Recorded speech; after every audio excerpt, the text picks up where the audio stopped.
আল্লাহর চমৎকার নামগুলো ধরে ধরে যদি আল্লাহর কাছে ফরিয়াদ করেন, আল্লাহর নামগুলো ডাকেন, আপনার দোয়া মুহূর্তেই কবুল করবে কে? আমার ক্ষমতায় কোনো শরিক নাই, কোনো জোট নাই, কোনো পার্টনার নাই, কোনো অংশীদার নাই। আবার আমি চলে গেলে আমার ক্ষমতার দাবিদারও কেউ নাই। আল্লাহু আকবার। মালাকুল মাউত এসে বলবে, আল্লাহ আপনার কথা মতো সবাই শেষ, মানুষগুলো নাই, জিনগুলো নাই, আমার সতীর্থ ফেরেশতাগুলো নাই, মহাবিশ্বে আর কেউ নাই। আল্লাহ বলে, এখন কে আছে? মালাকুল মাউত বলবে, আল্লাহ তুমি আছো আর আমি। তুমি তো আল হাইয়্যু আল কাইয়্যুম, অবিনশ্বর, শাশ্বত, চিরঞ্জীব, কোনদিন মরবা না, তুমি আছো আর তোমার গোলাম আমি আছি আজরাইল। মালাকুল মাউত আল্লাহর আদেশ বাস্তবায়ন করতে যে বিকট একটা চিৎকার দিয়ে মৃত্যুবরণ করবে। ওই চিৎকার দুনিয়ার মানুষেরা, চিৎকারের আওয়াজ যদি দুনিয়ার মানুষেরা শুনতে পেত, দুনিয়ার মানুষের প্রত্যেকের কানের পর্দা ফেটে মুহূর্তের মধ্যে সব লাশ হয়ে জমিনে পড়ে রইত। আল্লাহ বলে, মানুষের জন্য অহংকার সাজে না, বরত্ব মানুষের মানায় না, দাম্ভিকতা মানুষের মানায় না, অহংকার, গর্ব, বড়ত্ব এগুলো একজনের জন্য। আওয়াজ করে বলেন, তিনি কে? বিশ্বনবী মুহাম্মদুর রাসূলুল্লাহ সাল্লাল্লাহু আলাইহি ওয়াসাল্লাম ইরশাদ করেন, যে ব্যক্তি সকাল বেলা 3 বার তেলাওয়াত করবে আউযু বিল্লাহিস সামিউল আলিম মিনাশ শাইতানির রাজিম, এরপরে সূরা হাশরের শেষ 3টি আয়াত তেলাওয়াত করবে, রব্বুল আলামিন ওই ব্যক্তির জন্য 70,000 ফেরেশতা নিয়োগ দিবেন, যারা সারা দিন ওই লোকের জন্য মাগফিরাতের দোয়া করবে। শুধু এখানেই শেষ নয়, বিশ্বনবী ফরমান, ওয়া ইন মাতা ফি যালিকাল ইয়াউমি মাতা শাহীদান, ওই দিন যদি ওই ব্যক্তিটা ইন্তেকাল করে, সে শহীদ হয়ে কিয়ামতের দিন আল্লাহর সামনে দাঁড়াবে। সকালবেলা যদি পড়েন 3 বার আউযু বিল্লাহিস সামিউল আলিম মিনাশ শাইতানির রাজিম 3 বার পড়ে সূরা হাশরের শেষ 3 আয়াত যদি তেলাওয়াত করেন, তাহলে আপনার জন্য আল্লাহ তাআলা 70,000 ফেরেশতা নিয়োগ করবে। সারা দিন তারা আপনার জন্য মাগফিরাতের দোয়া করবে। আর ওই দিন ইন্তেকাল করলে আল্লাহ তাআলা শহীদ হিসেবে আপনাকে কিয়ামতের দিন দাঁড় করাবে। আবার সন্ধ্যাবেলায় যদি পড়েন, সারা রাতের জন্য 70,000 ফেরেশতা মাগফিরাতের দোয়া করবে। ওই রাতে মারা গেলে শাহাদাতের মৃত্যু নসিব হয়ে যাবে। যে হাদিসটা বর্ণনা করলাম সুনানে তিরমিজির হাদিস, যদিও হাদিসটা সনদের দিক থেকে দাঈফ, কিন্তু মুহাদ্দিসিনে ইকরাম বলেছেন যেহেতু এটা ফাজাইলুল আমালের হাদিস, এটা পড়ার ক্ষেত্রে কোনো নিষেধাজ্ঞা নাই, এটা পড়া যাবে। সো সকাল সন্ধ্যা যদি সুযোগ হয় এই ওজিফাটা যেন আমরা পড়ি। এই 3টি আয়াতের ভেতরে আল্লাহ তাআলা তার 14টি গুণবাচক নাম উল্লেখ করে দিয়েছেন। কয়টি? আওয়াজ করে বলেন তো, যারা শুনতে পেয়েছেন বলেন, এই 3টি আয়াতের মধ্যে আল্লাহর কয়টি সুন্দর সুন্দর গুণবাচক নাম আছে বলেন তো? কয়টি? সবাই বলেন, কয়টি? 14টি গুণবাচক নাম, চমৎকার চমৎকার নাম। যে নামগুলো যদি আমরা আজকে পড়ি, শুনি, জানি, আল্লাহ তাআলা সম্পর্কে ব্যাপক ধারণা, ইন ডেপথ, আমার রব সম্পর্কে ইন ডেপথ নলেজ নিয়ে আজকে আমরা ফিরতে পারবো ইনশাআল্লাহ। বলেন সবাই। আসুন আমরা আল্লাহ তাআলার এই চমৎকার চমৎকার 14টি নামের ব্যাখ্যা বিশ্লেষণ আজকের এই তাফসীর ময়দান থেকে জানি। প্রিয় ভাইয়েরা, আল্লাহর অনেক সুন্দর সুন্দর নাম আছে, আমাদের উচিত এই নামগুলো দিয়ে আল্লাহকে ডাকা। সম্মানিত ভাইয়েরা, আল্লাহ তাআলার চমৎকার চমৎকার অনেক নাম আছে যেগুলো আল্লাহ তাআলা কোরআনে উল্লেখ করেছেন। আল্লাহর আসল নাম হচ্ছে আল্লাহ। আসল নাম কি? সবাই বলুন, আসল নাম কি? আল্লাহ তাআলার আসল নাম হচ্ছে আল্লাহ। আওয়াজ করে আল্লাহর একটা ডাক দেন, বলেন আল্লাহ। মন থেকে, হৃদয়ের গহীন থেকে, হৃদয় নিংড়ানো মনের সবটুকুন ভালোবাসাকে উজাড় করে দিয়ে আল্লাহর নামটা জপেন তো, পড়েন তো, আল্লাহ। কেমন লাগে? ভালো লাগে? এর চেয়ে সুন্দর মধুমাখা নাম, জাদুমাখা নাম আর আছে? 2-1 বলছে নাই। আওয়াজ করে বলেন, এর চেয়ে সুন্দর নাম আর আছে? আল্লাহ নাম যতই জপি ততই মধুর লাগে, নামে এত জাদু থাকে কে জানি তো আগে। আল্লাহ নাম যতই জপি, ও নাম জপে প্রিয়তম ও নামে জপে মজনু সম, ওই নামে পাপিয়া গাহে, হৃদয়ে গোলাপে বাগে, আল্লাহ নামে যতই জপি। আল্লাহু আকবার। এত মধুর নাম আর দ্বিতীয়টা নাই, যতই জপি ততই ভাল লাগে, ঠিক কিনা বলেন? এজন্য রব্বুল আলামিন বলেন, ওয়ালিল্লাহিল আসমাউল হুসনা ফাদউহু বিহা ওয়া যারুল্লাযীনা ইউলহিদুনা ফি আসমাই সায়ুজজাউনা মা কানু ইয়ামালুন।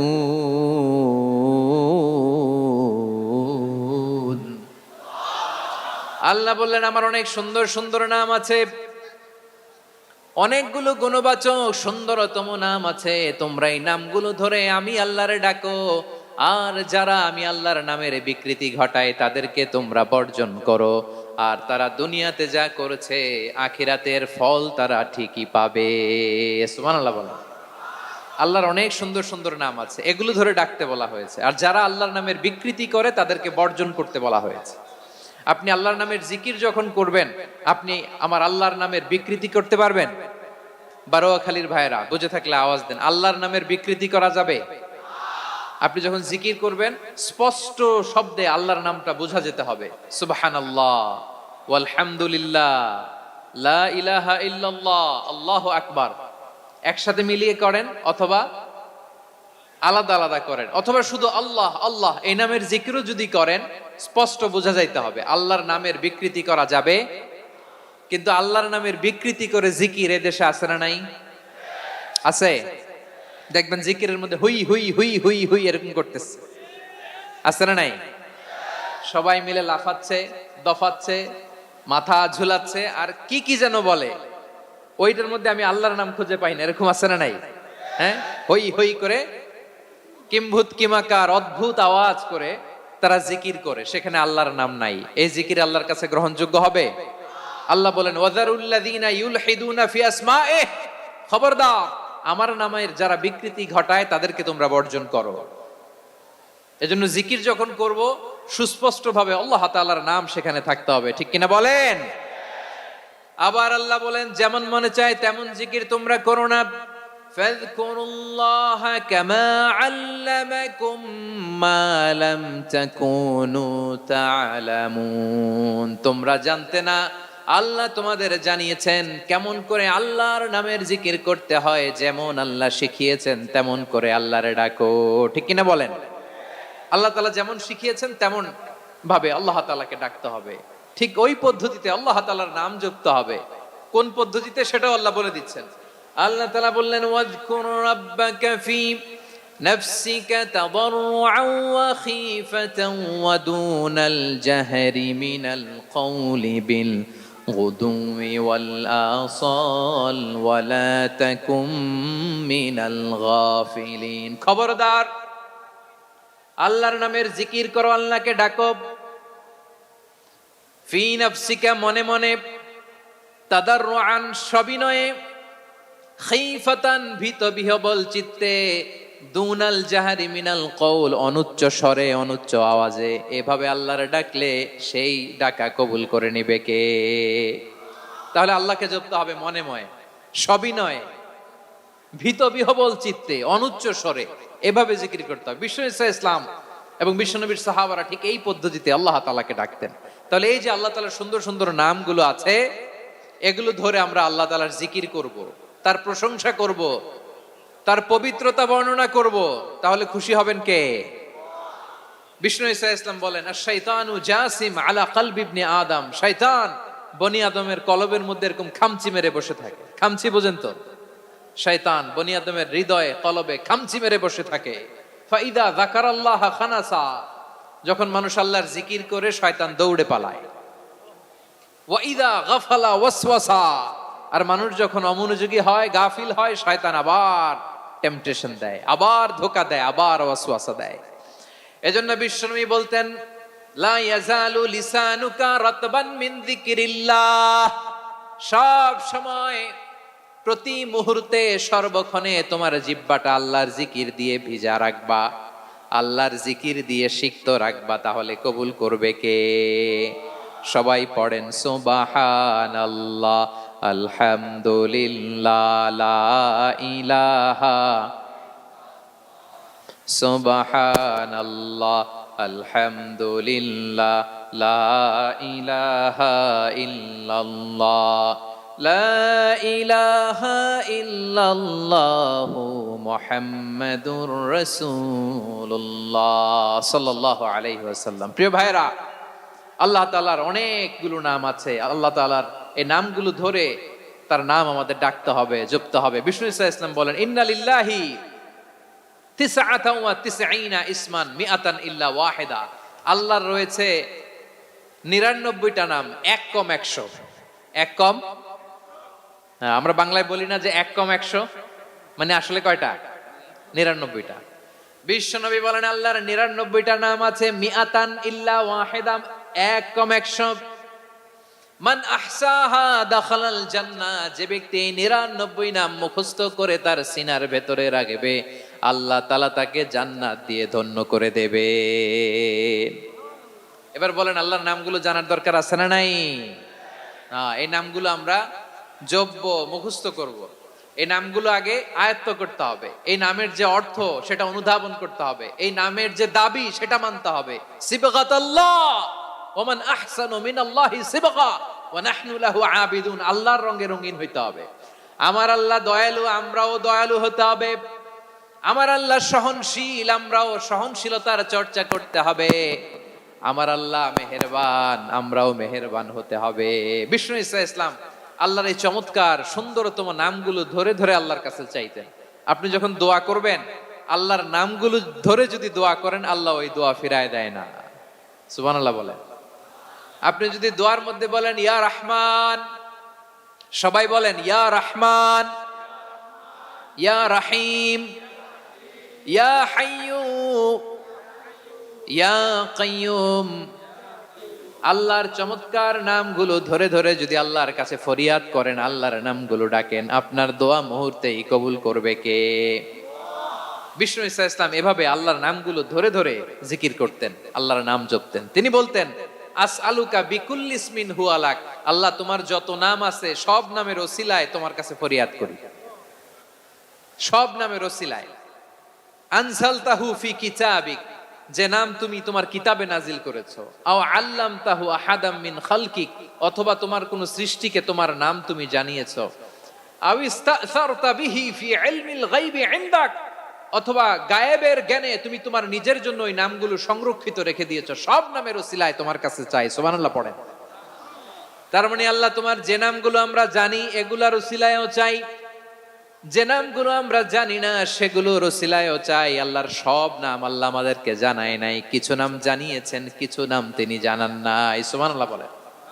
আল্লাহ তাআলা তার কিছু নাম কোরআনে উল্লেখ করেছেন, কিছু নাম স্পেশাল কিছু নবীদেরকে জানিয়েছেন, আর কাউকে জানান নাই। কিছু নাম তিনি কিয়ামতের দিন আমাদের সামনে প্রকাশ করবেন যে এইটাও আমার একটা নাম, এটা তোমরা কেউ জানতা না। সুবহানাল্লাহ, সারপ্রাইজ হিসেবে আল্লাহ তাআলা রেখে দিয়েছে, কেউ জানে না। কিয়ামতের দিন আল্লাহ তাআলা সেই নামগুলো জানাবেন।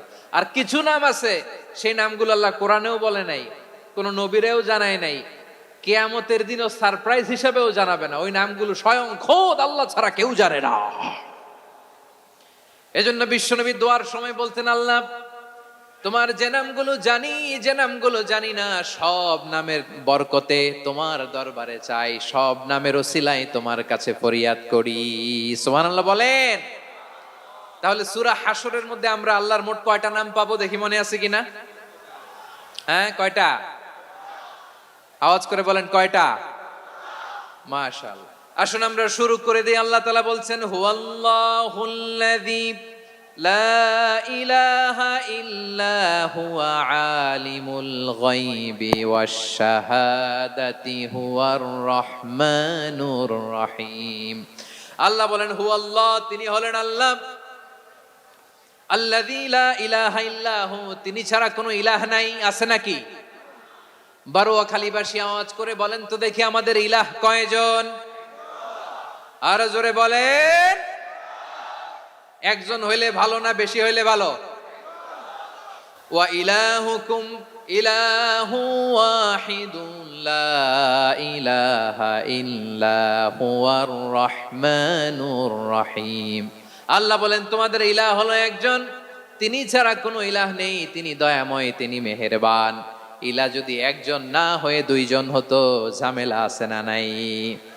লাউ কানা ফীহিমা আলিহাতুন ইল্লাল্লাহু লাফাসাদাতা। আকাশ এবং জমিনের মধ্যে ইলাহ একজন না হয়ে যদি মাত্র দুইজন হতো, আকাশ জমিন ভেঙে খান খান হয়ে যেত। ঠিক কিনা বলেন? দুইজন ইলাহ হইলে খান খান হয়ে যেত। আমাদের রব একজন হইলে ভালো না বেশি হইলে ভালো? কথা বুঝতেছেন? আরে একজনেরই তো মন জোগায় চলতে পারি না, ঠিক কিনা? হ্যাঁ, একজন, তিনি যে আদেশগুলো দিয়েছেন আমাদের দুর্বলতার কারণে আমরা তো পারি না। যদি 10 জন হইতো, ওই 10 জনরে হ্যাপি করতে পারতাম, তাদেরকে স্যাটিসফাই করা যেত এত সহজে? 10 জনের 10 নিয়ম থাকতো। একজন বলতো আমার সেজদা দিবি সকালে, আরেকজন বলবে আমার জন্য নামাজ পড়বি 3 বার, আরেকজন বলবে আমার জন্য যাকাত দিবি এতবার, আরেকজন বলতো আমার জন্য কুরবানি দিবা এতবার। তাহলে আমাদের জন্য কঠিন হয়ে যেত, ঠিক কিনা? যদি ইলা একজন না হয়ে একাধিক হতো, একজন বলতো না আমি মহাবিশ্ব এভাবে চালাবো, আরেকজন বলতো না আমার মন চায় এভাবে, আমি এভাবে চালাবো, একজন বলতো সূর্য আমি পূর্ব দিকে উঠাবো, আরেকজন বলতো না আমি দক্ষিণ দিকে উঠাবো, আরেকজন বলবে না আমি উত্তর দিকে উঠাবো। এরকম আছে না নাই? ঝামেলা লেগে যেত। এজন্য বেশি রব হইলে আমাদের জন্য ঝামেলা, খোদা বেশি হইলে আমাদের লস। একজন হওয়াতে আমরা বেঁচে গেছি। বারোয়াখালীবাসী আওয়াজ করে না, কথা বলে না। রব খোদা একজন হওয়াতে আমাদের সুবিধা হয়েছে না? এজন্য আল্লাহ বলেন লা ইলাহা ইল্লাহু, তিনি ছাড়া তোমাদের কোনো ইলাহ নাই, তিনি একজন। লা ইলাহা ইল্লাহু আলিমুল গায়বি ওয়াশ শাহাদা, তিনি প্রকাশেরও মালিক অপ্রকাশেরও মালিক। তিনি যেটা ওপেন এটাও জানেন, যেটা গোপন সিক্রেট ওইটাও জানেন। আলিমুল গায়বি ওয়াশ শাহাদা, তিনি গায়েবের মালিক, গায়েবের জ্ঞানী, যেটা দেখা যায় না, অদৃশ্য, জানা নাই, এটাও তিনি জানেন। এগুলো জানতে তার কোনো মাধ্যমের প্রয়োজন হয় না। অতীতে কি হয়েছে, বর্তমানে কি চলছে, ভবিষ্যতে কি হবে, সব তার জ্ঞানের ভেতরে আছে না নাই? এজন্য আল্লাহ বললেন আলিমুল গায়বি ওয়াশ শাহাদা, তিনি গায়েবের জ্ঞান রাখেন, তিনি দৃশ্য জগতের জ্ঞান রাখেন, তিনি প্রকাশ্য জগতের জ্ঞান রাখেন, তিনি গোপন জগতের জ্ঞান রাখেন। তার কাছে কোনো কিছু গোপন নাই, ঠিক কিনা বলেন? হুয়ার রহমানুর রহিম, তিনি হলেন দয়াময়, তিনি হলেন মেহেরবান। এই যে শুরু হলো 14 নামের প্রথম দুইটা, আর রহমান আর রহিম। হুয়ার রহমানুর রহিম, তিনি হলেন the most gracious, the most merciful, তিনি দয়াময়, তিনি অতিশয় মেহেরবান। সুবহানাল্লাহ বলেন।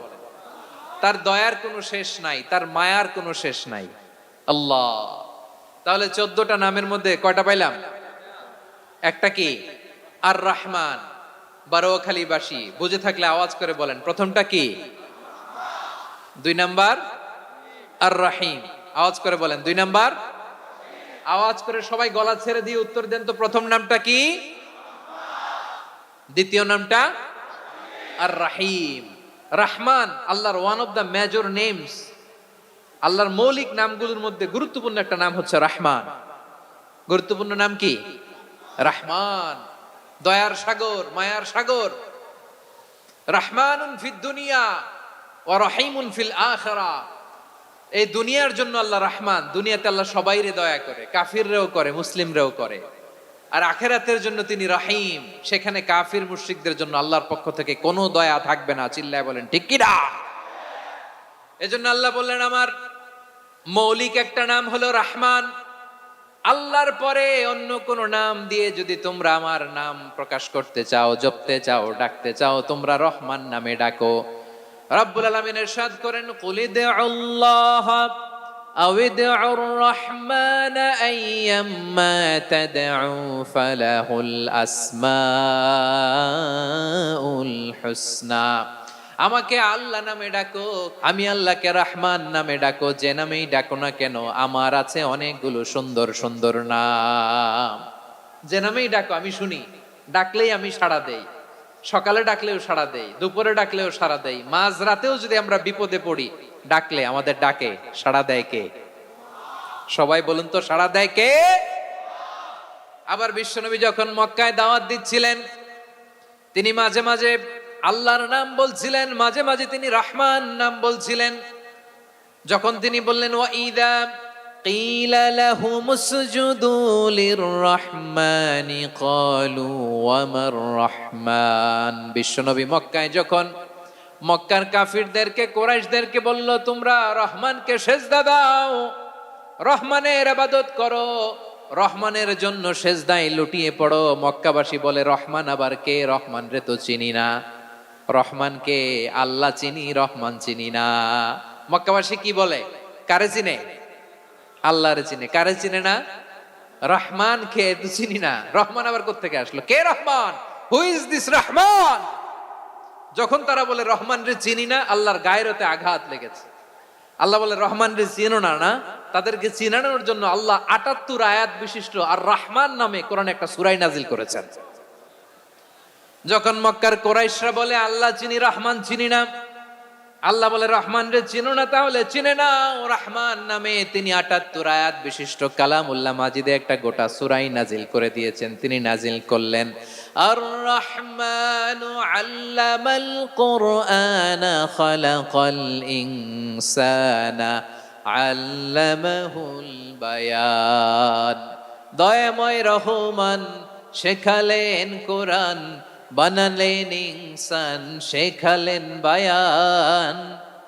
দয়াময় রহমান শেখালেন কোরআন, বানালেন ইনসান, শেখালেন বায়ান। দয়াময় রহমান শেখালেন কোরআন, বানালেন ইনসান, শেখালেন বায়ান। পড়েন আল্লাহু আকবার। আল্লাহ বলে রহমান কারে বলে চেনো না? শুনে নাও, ৭৮ আয়াত বিশিষ্ট গোটা একটা সূরাই নাজিল করে দিলাম, সূরাতু আর রহমান। আর রহমান তিনি দয়ালু, আল্লামাল কোরআন, তিনি মানুষকে কোরআন শিখিয়েছেন। খালাকাল ইনসান, মানুষ বানিয়েছেন। আল্লামাহুল বায়ান, মানুষকে কথা বলা, বর্ণনা করা শিখিয়েছেন। পড়েন সুবহানাল্লাহ। গোটা একটা সূরাই নাজিল করেছেন, সূরাতু আর রহমান। আমার বারোয়াখালীর ভাইয়েরা, তার নাম হচ্ছে আর রহমান আর রাহিম, মানে দয়াময়, মেহেরবান। তার দয়া যে কত বেশি আপনি কল্পনাও করতে পারবেন না, আপনি কল্পনাতেও আনতে পারবেন না তার দয়া কত বেশি। বিশ্বনবী সাল্লাল্লাহু আলাইহি ওয়াসাল্লাম ফরমান, লাম্মা কাদাল্লাহুল খালকা কাতাবা ইনদাহু ফাওকা আরশিহি। আল্লাহ যখন মহাবিশ্বের সব সৃষ্টি করে সারলেন, তিনি আরশের উপরে লিখলেন সাবাকাত রাহমাতি গাদাবি। সাবাকাত রাহমাতি গাদাবি কোথায় লিখছে? আরশের উপরে। আওয়াজ করে বলেন তো কোথায় লিখেছে? আরশের উপরে আল্লাহ লিখলেন সাবাকাত রাহমাতি গাদাবি। এর মানে হলো আমার দয়ার কাছে, আমার ভালোবাসার কাছে আমার ক্রোধ পরাজয় বরণ করেছে। আমার দয়ার কাছে আমার রাগ কিংবা ক্রোধ পরাজয় বরণ করেছে। মানে আমি আল্লাহর দয়া আছে, আবার আমি আল্লাহর ক্রোধ বা রাগ আছে, কিন্তু আমি আল্লাহর রাগের চেয়ে দয়া বেশি। আওয়াজ করে বলেন, আল্লাহর রাগ বেশি না দয়া বেশি? আল্লাহর যদি রাগ থাকতো আমরা বাঁচতে পারতাম? যে পরিমাণে আকাম কুকাম আমরা করি, অপকর্ম করি, অন্যায় করি, জুলুম করে জুলুমের আড্ডাখানা বানিয়ে রেখেছি গোটা দুনিয়াকে, আল্লাহ যদি মুহূর্তে মুহূর্তে রেগে যেতেন আমরা বাঁচতে পারতাম? মহাবিশ্ব সৃষ্টির পরেই তিনি আরশের উপরে লিখেছেন সাবাকাত রাহমাতি গাদাবি, মানে আমি আমার দয়ার কাছে আমি আল্লাহর ক্রোধ, রাগ, ক্ষোভ এটা পরাজিত হয়েছে। সুবহানাল্লাহ বলেন। আবার বিষ্ণু বললেন জাআলাল্লাহুর রাহমাতা মিয়াতা জুজ। আল্লাহ দয়ার ভালোবাসাকে ১০০ টুকরা করলেন, ৯৯ টুকরা দয়া মায়া ভালোবাসা আল্লাহ নিজের কাছে রেখে দিলেন, আর ১ টুকরা দয়া মায়া ভালোবাসা আল্লাহ গোটা বিশ্বের সবার মাঝে ঢেলে দিলেন। দয়া মায়া ভালোবাসা ১০০ টুকরা করে আল্লাহ নিজের কাছে রাখছেন কয় টুকরা? সবাই বলেন ৯৯ টুকরা। আর গোটা বিশ্বের সবার মাঝে ভাগ করে দিয়েছেন কয় টুকরা? এবার এই ১ টুকরার নমুনা দেখেন তো পৃথিবীতে। স্বামী স্ত্রীর জন্য কত ভালোবাসা, বন্ধু বন্ধুর জন্য কত ভালোবাসা, গার্লফ্রেন্ড বয়ফ্রেন্ডের জন্য গলায় ফাঁস লাগায়, আছে না নাই? এই এখন গলার আওয়াজ বাড়ছে ইয়াংদের। হুজুর এখন গার্লফ্রেন্ড বয়ফ্রেন্ডের ভিতরে ঢুকছে, এখন আমরা আছি হুজুর। জেগে উঠছে বারুয়া খালি। দেখেন এই তো কয়েকদিন আগেই তো, কত বছরের 12 না কত বছরের এক মেয়ে, কত বছর, 11। ওই দেখেন সব মুখস্থ দুষ্টগুলার, আর কিছু মুখস্থ না থাকলে এগুলো মুখস্থ। 11 বছরের, তারে কি বলবো, তরুণীও তো না, কিশোরী। এই কিশোরী ভালোবাসার টানে বাপ মা থুইয়া চলে গেছে কোথায়। দেখেন ভালোবাসারে আল্লাহ 100 টুকরা করেছেন, 99 টুকরা ভালোবাসা আল্লাহ নিজের জন্য রেখেছেন, এক টুকরা আমাদের সবাইকে ভাগ করে দিয়েছেন। যত পাখি আছে পৃথিবীতে, যত মাছ আছে, যত প্রাণী আছে, যত মানুষ আছে, যত জিন আছে, আমরা সবাই মিলে পেয়েছি ভালোবাসার কয় টুকরা। আর আরশে আজিমের অধিপতি আল্লাহ, তিনি তার কাছে ভালোবাসা রেখে দিয়েছেন কয় টুকরা।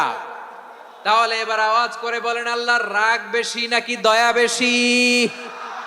আল্লাহ তুমি দয়ার সাগর, রহমানুর রহিম, তোমার দয়ায় পূর্ণ আমার সারা নিশিদিন। সবাই পড়েন, আল্লাহ তুমি দয়ার সাগর, রহমানুর রহিম, তোমার দয়ায় পূর্ণ আমার সারা নিশিদিন। আল্লাহু আকবার। আল্লাহ বলেন, রাহমাতি ওয়াসিআত কুল্লা শাই, গোটা বিশ্বের সব জায়গায় আমি আল্লাহর রহমত বিস্তৃত, এমন কোন জায়গা নাই যেখানে আমি আল্লাহর রহমত নাই। ঠিক কিনা বলেন? এমন কোন জায়গা নাই আমি আল্লাহর রহমত নাই। আমি আল্লাহর রহমত ছাড়া গাছের একটা পাতা নড়ে না, আমি আল্লাহর দয়ার রহমত ছাড়া গাছের একটা পাতা পড়ে না, আমি আল্লাহর দয়ার রহমত ছাড়া আকাশ থেকে এক ফোঁটা বৃষ্টি ঝরে না। তিনি হলেন রহমান, তিনি হলেন রাহিম। ঠিক কিনা বলে? আল্লাহরে চিনতেছেন? আলোচনার বিষয় কি? আসুন আমাদের রবকে চিনি। তিনি হলেন আর রহমান, তিনি হলেন আর রাহিম। তার দয়ার কোনো শেষ নাই, তার মায়ার কোনো শেষ নাই। বনি ইসরাইলের এক লোক 500 বছর আল্লাহর ইবাদত করেছে। কয় বছর? কোথায় জানেন? সাগরের মাঝখানে এক পাহাড়, ওই পাহাড়ের উপরে বসে 500 বছর টানা আল্লাহর ইবাদত। দিনে আর রাতে একবার করে নিচে নামতেন। সেখানে আল্লাহ তাআলা পাথরের ভেতর থেকে তার জন্য মিঠা পানির ব্যবস্থা করে দিয়েছেন, আর একটা ডালিম গাছের ব্যবস্থা করে দিয়েছেন। সকালে নামলে একটা টসটসে ডালিম, রাতে নামলে টসটসে ডালিম। এগুলো খেয়ে খেয়ে 500 বছর সে আল্লাহর ইবাদত করেছে। আর সে আল্লাহর কাছে বলেছে, আল্লাহ আমি যখন মারা যাব সেজদারত অবস্থায় যেন মারা যাই। ঠিকই আল্লাহ সেজদারত অবস্থায় সাইয়েদনা আজরাইলকে পাঠিয়ে দিলেন। সেজদারত অবস্থায় লোকটা মারা গেল। 500 বছর ইবাদতের পরে আল্লাহর দরবারে কিয়ামতের কঠিন ময়দানে যখন লোকটা হাজির হয়ে যাবে, আল্লাহ বলবেন, আদখিলু আবদি আল জান্নাতা বিরহমাতি, আমার বান্দাকে আমার দয়া, আমার ভালোবাসা দিয়ে জান্নাতে ঢুকায়া দাও। 500 বছর ইবাদত করছে তো আমার দয়ায় আমার বান্দারে জান্নাত দাও। এই বান্দা বলে, বালবি আমালি, আল্লাহ তোমার দয়া লাগবে কেন? আমি আমার আমল দিয়ে জান্নাতে যেতে চাই। কি দিয়ে? কথা বুঝে নাই বোধহয়। আল্লাহর এই বান্দা কি দিয়ে জান্নাতে ঢুকতে চায়? আমল দিয়ে। আল্লাহ বলছে, আমার দয়ায় আমার বান্দারা জান্নাতে নিয়ে যাও। ফেরেশতারা এ বলে, আল্লাহ তোমার দয়া লাগবে কেন? সেজদা তো কম দেই নাই, জিকির করতে করতে 500 বছর শেষ করে দিলাম, আবার তোমার দয়া লাগবে? আমি তো আমার আমলেই জান্নাতে যেতে পারি। আল্লাহ বলবেন, তাই ঠিক আছে, আমি চাইলাম দয়া দিয়ে জান্নাত দিব, তুমি চাইলে আমল দিয়ে ঢুকবা। ঠিক আছে, তোমার আমল আর আমার যে দয়া, দুইটার একটু মাপ দেই। তোমার 500 বছরের ইবাদত এক পাল্লায় রাখো। আর আল্লাহ বললেন, আমি যে দয়া করে এই দুনিয়ার নাজ নেয়ামত বিউটি সৌন্দর্য দেখার জন্য তোমার 2টা চোখ দিয়েছিলাম, 2টা নয়, একটা চোখ আরেক পাল্লায় রাখো। রাখা হবে, দেখা যাবে ওই 500 বছরের ইবাদত হালকা হয়েছে, আর মুহূর্তের মধ্যে আল্লাহর দেয়া একটা চোখের নেয়ামত ভারী হয়ে গিয়েছে। আল্লাহ বলবেন, তোমার কথা মতো মাপ দেয়া হলো, এবার ফলাফল দেখো। হিসাব বলে, তুমি এখন জাহান্নামে যাবা, go to the hell fire, যাও এবার জাহান্নামে যাও। মাপ জোখে যখন আসছো আমার সাথে হিসাব ক্যালকুলেশন, যাও তুমি এবার জাহান্নামে যাবা। এবার লোকটা কাচুমাচু করে বলে, আল্লাহ আমি বুঝি নাই, আল্লাহ আমি বুঝতে পারি নাই, খেয়াল করি নাই, তুমি আমারে ক্ষমা করো, তুমি আমারে মাফ করো। ও আল্লাহ, এবার আমি টের পেয়েছি, এবার আমি বুঝতে পেরেছি, তোমার দয়া ছাড়া দুনিয়ায় কেউ জান্নাতে যেতে পারবে না। কেউ পারবে না। আল্লাহ বললেন, ওরে গোলাম, তুই তো কিছুই ছিলি না, অস্তিত্বহীনতা থেকে তোরে অস্তিত্বে আনলো কে? ওই ছোট্ট শুক্রাণু থেকে মায়ের পেটে 9 মাস ধরে খাবার দিয়েছে কে? আবার সুস্থতার সাথে দুনিয়ার বুকে তোরে ডেলিভারির ব্যবস্থা করে দিল কে? আবার তোর মায়ের বুকের ভেতরে 2টা খাবারের লাইনের ব্যবস্থা করে দিল কে? আবার তোকে শৈশব পেরিয়ে কৈশোর পেরিয়ে তারুণ্য, তারপরে যৌবন, এগুলো দান করলো কে? তার চেয়ে বড় কথা, পাহাড়ের মাঝখানে, সাগরের মাঝখানে 500 বছর ইবাদত করার শক্তি তোর গায়ে দিয়েছে কে? এই সাগরের মধ্যে লোনা পানি, লবণের পানি মুখে দেয়া যায় না, সেখান থেকে আমি পাহাড়ের ভেতর থেকে মিঠা পানির ব্যবস্থা করে দিলাম। ওই জায়গায় তোরে রিজিকের বন্দোবস্ত করলো কে? সকাল বিকাল 2 বেলা টসটসে ডালিম খাওয়ার ব্যবস্থা করে দিল কে?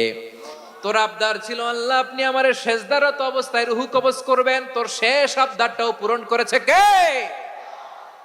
ও গোলাম, আমার রহমতের তুলনায়, আমার নেয়ামতের তুলনায় তোর 500 বছরের ইবাদতের কোনো ওজনই হবে না। গোটা বিশ্বের কেউ কোনোদিন আমার জান্নাতে ঢুকতে পারবে না আমি আল্লাহর দয়া ছাড়া। হুয়ার রহমানুর রহিম, তিনি দয়াময়, তিনি মেহেরবান। জিব্রাইল আলাইহিস সালাম বিশ্বনবীর এই লম্বা হাদিসটা যখন শোনালেন, আমি যা যা বলছি এটা বিশাল এক হাদিসের অনুবাদ। বললেন, ইয়া মুহাম্মদ, এই দুনিয়ার সবটাই চলে আল্লাহর রহমত দিয়ে। হাদিসের শেষ কথা, সব চলে আল্লাহর কি দিয়ে? তখন বিশ্বনবী সাহাবাদের বললেন, ও সাহাবারা শোনো, আল্লাহর জান্নাতে কেউ কোনোদিন প্রবেশ করতে পারবে না তার রহমত ছাড়া।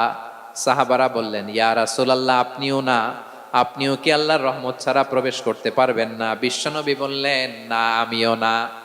আমি বিশ্বনবীও আল্লাহর জান্নাতে আল্লাহর রহমত ছাড়া ঢুকতে পারবে না। তবে কিয়ামতের দিন আল্লাহর রহমত আমার চারদিকে বেষ্টনী দিয়ে থাকবে। আল্লাহ নিজের পরিচয় দিয়ে বললেন, আলিমুল গায়বি ওয়াশ শাহাদাতি হুয়ার রহমানুর রহিম। আমি হলাম রহমান, আমি রাহিম। আল্লাহরে চিনছেন? ও বারোখালীর ভাইয়েরা, আপনার রবকে চিনতে পারতেছেন? তিনি দয়ার সাগর, তিনি মায়ার সাগর। তার দয়ার সাগর যে কত বড় আপনার কল্পনাতেও নাই। এজন্য আপনার পাপ যত বড় হোক, অন্যায় যত বড় হোক, অপরাধ যত বড় হোক, আপনার জুলুম যত বড় হোক, আল্লাহর রহমান নামের দরিয়া তার চাইতেও বড়। আল্লাহ বললেন, খুলিয়া ইবাদিয়াল্লাযীনা আসরাফু আলা আনফুসিহিম লা তাকনাতু মির রাহমাতিল্লাহ ইন্নাল্লাহা ইয়াগফিরুয যুনুবা জামিআ ইন্নাহু হুয়াল গফুরুর রহিম। ও আমার গুনাহগার বান্দারা শোনো, জুলুম করেছো, ভুল করেছো, অন্যায় করেছো, আল্লাহর রহমত থেকে নিরাশ হয়ো না। আমরা বিশ্বাসীরা কশিনকালেও আল্লাহর রহমত থেকে নিরাশ হব না, ঠিক কিনা বলেন? আল্লাহর রহমত থেকে নিরাশ হবেন? ভুল করে ফেলছেন, আরে ভুল তো সবাই করে। পাপ হয়েছে, আরে পাপ তো সবার আছে, আপনারা সবাই পাপী, সবাই পাপী। যত পাপ হোক, ভুল হোক, অন্যায় হোক, অনুতপ্ত হয়ে তওবা করে, ওযু করে, জায়নামাজটা বিছিয়ে সেজদা দিয়ে চোখের পানি ছাড়েন। চোখের বেয়ে পড়া পানি আল্লাহর কাছে যে কত প্রিয়। অনুতপ্ত বান্দার চোখের পানির ফোঁটা তার চোখ বেয়ে, নাকের ডগা বেয়ে জমিনে ড্রপ করার আগেই আল্লাহর ওই বান্দার সব গুনাহ মাফ করে দেয়। আল্লাহ বললেন, আমি রহমানুর রহিম, আমি দয়াময়, আমি মেহেরবান। এরপর আল্লাহ বললেন, হুয়াল্লাহুল্লাযী লা ইলাহা ইল্লা হুয়াল মালিকুল কুদ্দুসুস সালামুল মুমিন। ওয়াল্লাহুল্লাযী, তিনি এমন আল্লাহ, লা ইলাহা ইল্লাহু, তিনি ছাড়া কোনো ইলাহ নাই। আল মালিক, তিনি হলেন আল মালিক। দুইটা শেষ, আর রহমান আর রাহিম শেষ। এবার আল্লাহ 3 নাম্বার গুণবাচক নামের পরিচয় দিচ্ছেন। আল্লাহ বলছেন, আমি হচ্ছি আল মালিক। আমি কি? মানে সম্রাট। আল মালিক মানে হচ্ছে দ্য কিং অফ কিংস, সব রাজার বড় রাজা, মহারাজা। তার চেয়ে বড় রাজা আর কেউ নাই, তার চেয়ে বড় সম্রাট আর কেউ নাই, তার চেয়ে বড় ক্ষমতাধর সত্তা মহাবিশ্বে দ্বিতীয় কেউ নাই। চিৎকার করে বলেন ঠিক কিনা? তিনি আল মালিক। আল মালিক মানে ক্ষমতাধর, ক্ষমতার মালিক, রাজা ধীরাজ বাদশাহ। তার ক্ষমতা আর আমাদের ক্ষমতা একরকম নাকি? হ্যাঁ, আমাদের দুনিয়াতে ক্ষমতা অস্থায়ী ক্ষমতা, ঠিক কিনা বলেন? আইজ আছে কাল নাই, এরকম না ক্ষমতা? আল্লাহর ক্ষমতাও তো এরকম না, আইজ আছে কাল নাই এরকম। দুনিয়াতে দেখবেন কোন দেশের প্রেসিডেন্টের 4 বছরের ক্ষমতার মেয়াদ, কোন দেশে 5 বছরের। আল্লাহর কয় বছরের? 10 বছরের নাকি 20 বছর 100 বছর? আল্লাহর ক্ষমতার মেয়াদ কতদিন বলেন? বুঝে থাকলে বলেন তো। চিরকাল তার ক্ষমতার মেয়াদ। চিল্লায় বলেন ঠিক কিনা? নিরঙ্কুশ ক্ষমতা, একচ্ছত্র ক্ষমতা বলতে যা বুঝায়, এই ক্ষমতা একমাত্র আল্লাহরই আছে। আমাদের ক্ষমতার জন্য আমরা ডিপেন্ড করতে হয়, ওর ডিপেন্ড লাগে, ওই জনমত নেওয়া লাগে, ওই জনগণের কাছে যাওয়া লাগে, ভোট চাওয়া লাগে, এরা ভোট দিলে এরপরে আমরা আসবো, ঠিক কিনা? আবার জনগণ না চাইলে আমরা নাই। আল্লাহর ক্ষমতা কি এরকম? হ্যাঁ। আবার দেখবেন দুনিয়াতে ক্ষমতায় যাওয়ার জন্য জোট করা লাগে, জোট। জোটের রাজনীতি আছে না নাই? জোট হয়, শরিক হয়, এই হয় সেই হয়, নানা ভাবে দুনিয়াতে ক্ষমতায় আসতে হয়। আল্লাহ বলে আমার ক্ষমতার জন্য কারো উপর বিন্দু পরিমাণ আমার ডিপেন্ড করা লাগে না। সৃষ্টির শুরু থেকে আমি ক্ষমতার চেয়ারে বসা, মহাবিশ্বের শেষ পর্যন্ত, সীমাহীন ভবিষ্যৎ পর্যন্ত আমি ক্ষমতার চেয়ারে থাকবো। আমি হলাম আল মালিক। আমার ক্ষমতার কোনো কমতি নাই, কোনো ঘাটতি নাই। কেউ আমার ক্ষমতা থেকে নামাতে পারবে না। পারা যাবে? এই যে আমরা ফ্যাসিস্ট সরকারের যে আপনারা নামাই দিছেন গণ অভ্যুত্থান করে, মনে আছে? 5ই আগস্টের কথা ভুলে গেছেন এত তাড়াতাড়ি? মনে আছে? আছে। তা আমরা সবাই মিলে যদি একটা গণ অভ্যুত্থান করি, তাইলেই তো আল্লাহর ক্ষমতার চেয়ার থেকে নামায় ফেলানো যায়। হ্যাঁ, যাবে না? পারবো না আমরা? কি বলে, পারা যাবে না? আচ্ছা, আমরা না হয় পারলাম না, জিন জাতি যদি আমাদের সাথে জয়েন করে, ম্যানকাইন্ডের সাথে জিনকাইন্ড, ইফ দে জয়েন আস, সবাই মিলে একটা গণ অভ্যুত্থান, রেভলিউশন, ডেমনস্ট্রেশন, প্রোটেস্ট, সবাই মিলে যদি একটা অভ্যুত্থান করি, তাইলেই তো আল্লাহর ক্ষমতা শেষ। আওয়াজ করে বলেন, তাইলেই কি আল্লাহর ক্ষমতা শেষ হবে? তাহলে আমরা সবাই মিলে একটা গণ অভ্যুত্থান যদি করি, আল্লাহর ক্ষমতা থেকে নামানো যাবে? আল্লাহ বলেন না, আমি হলাম আল মালিক, আসল ক্ষমতার মালিক, the king of kings, the owner of ultimate power, the owner of ultimate authority, the owner of ultimate sovereignty, নিরঙ্কুশ একচ্ছত্র ক্ষমতার মালিক হচ্ছি আমি আল্লাহ। আল্লাহ তাআলা সূরা মুলকের শুরুতে বলছেন, তাবারাকাল্লাযী বিয়াদিহিল মুলকু ওয়া হুয়া আলা কুল্লি শাইইন কাদির। মহিমান্বিত সত্তা, যার হাতে ক্ষমতা, তিনি যা চান তাই করতে পারেন। আওয়াজ করে বলেন তো তিনি কে? আবার আল্লাহ বলেন, কুলিল্লাহুম্মা মালিকাল মুলকি তুতিল মুলকা মান তাশাউ ওয়া তানজিউল মুলকা মিম্মান তাশা ওয়া তুইজ্জু মান তাশাউ ওয়া তুযিল্লু মান তাশাউ বিয়াদিকাল খায়র ইন্নাকা আলা কুল্লি শাইইন কাদির। আল্লাহু আকবার। এ নবী, আপনি বলুন, আল্লাহুম্মা মালিকাল মুলক, আল্লাহ আপনি ক্ষমতার মালিক। তুতিল মুলকা মান তাশা, যাকে চান তারে ক্ষমতার চেয়ারে বসান। ওয়া তানজিউল মুলকা মিম্মান তাশা, যাকে চান তাকে ক্ষমতার চেয়ার থেকে ছুঁড়ে ফেলে দেন। তিনি কে? ক্ষমতার চেয়ারে বসায় কে? আবার মনে চাইলে আস্থা করে ছুঁড়ে নিক্ষেপ করেন, তিনি কে? আবার আল্লাহ বললেন, ওয়ালাম ইয়াকুল্লাহু শারীকুন ফিল মুলকি, আমার ক্ষমতায় কোনো শরিক নাই, কোনো জোট নাই, কোনো পার্টনার নাই, কোনো অংশীদার নাই। আবার আমি চলে গেলে আমার ক্ষমতার দাবিদারও কেউ নাই। আল্লাহু আকবার। এই দুনিয়াতে রাজা মারা গেলে পরে রাজা কে হয়? রাজার ছেলে রাজা, ঠিক কিনা বলেন? আল্লাহ চলে গেলে আরেকজন বসবে নাকি? এরকম না। তার ক্ষমতার সাথে দুনিয়ার ক্ষমতার কোনো মিলই নাই। এজন্য তিনি তার নাম দিয়েছেন আল মালিক। আল মালিক, the owner of power, the owner of ultimate power and sovereignty, the king of kings, সব রাজার বড় রাজা, মহারাজা আল মালিক, তিনি হচ্ছেন আল্লাহ। চিৎকার করে বলেন ঠিক কিনা? তিনি আসল ক্ষমতার অধিকারী। দুনিয়াতে যে আমরা ক্ষমতা নিয়ে কামড়াকামড়ি করি, মারামারি করি, কিয়ামতের দিন আল্লাহ জিজ্ঞেস করবেন, কই তোদের ক্ষমতা আজকে বল। কিয়ামতের সময় সব মানুষগুলো যখন ইন্তেকাল করবে, সব জিনেরা যখন ইন্তেকাল করবে, সব ফেরেশতারা যখন ইন্তেকাল করবে, বাকি থাকবে মালাকুল মাউত। মালাকুল মাউত এসে বলবে, আল্লাহ আপনার কথা মতো সবাই শেষ, মানুষগুলো নাই, জিনগুলো নাই, আমার সতীর্থ ফেরেশতাগুলো নাই, মহাবিশ্বে আর কেউ নাই। আল্লাহ বলে, এখন কে আছে? মালাকুল মাউত বলবে, আল্লাহ তুমি আছো আর আমি। তুমি তো আল হাইয়্যু আল কাইয়্যুম, অবিনশ্বর, শাশ্বত, চিরঞ্জীব, কোনদিন মরবা না, তুমি আছো আর তোমার গোলাম আমি আছি আজরাইল। মহাবিশ্বে কয়জন আছে মাত্র? জোরে বলেন।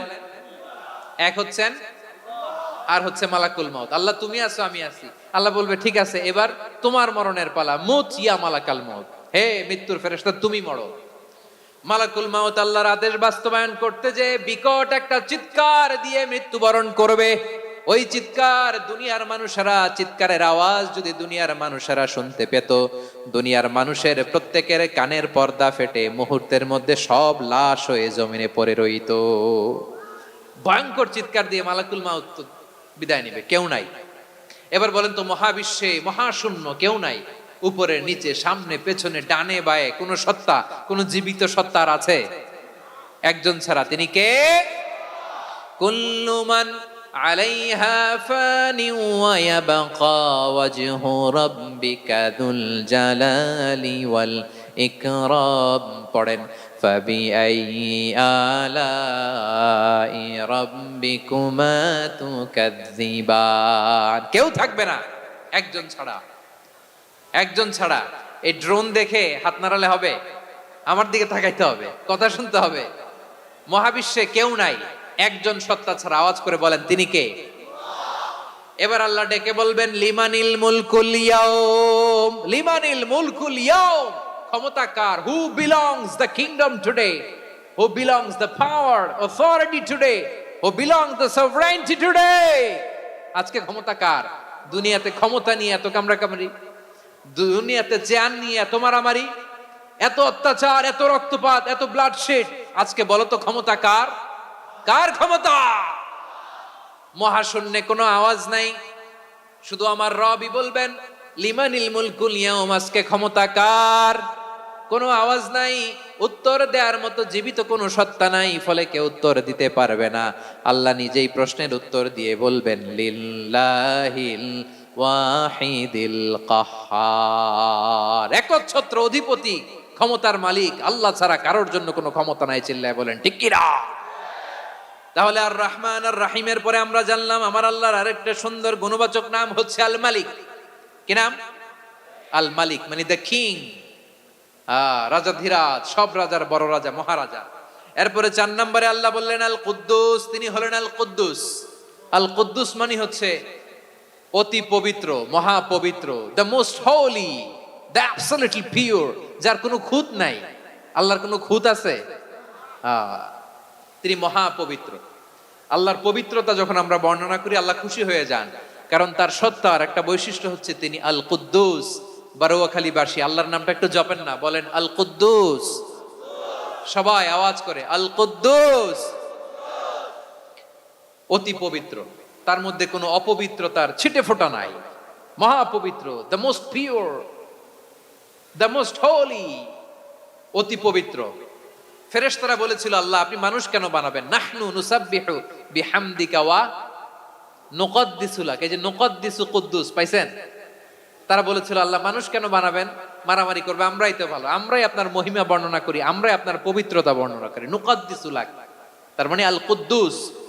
আবার আমার নবী, বিশ্ব নবী যখন সিজদায় লুটিয়ে পড়তেন, আম্মা জানা এসে বলেন, আমরা তো সিজদার মধ্যে সুবহান রাব্বিয়াল আলা বলেই শেষ, কিন্তু বিশ্বনবী তাহাজ্জুদের নামাজে, নফল নামাজে, সুন্নত নামাজে 3 বার সুবহানা রাব্বিয়াল আলা তাসবিহ পড়ার পরে তিনি পড়তেন সুবহুন কুদ্দুসুন রাব্বুল মালাইকাতি ওয়ার রূহ। সুবহ কুদ্দুস রব্বুল মালাইকাতি ওয়ার রূহ।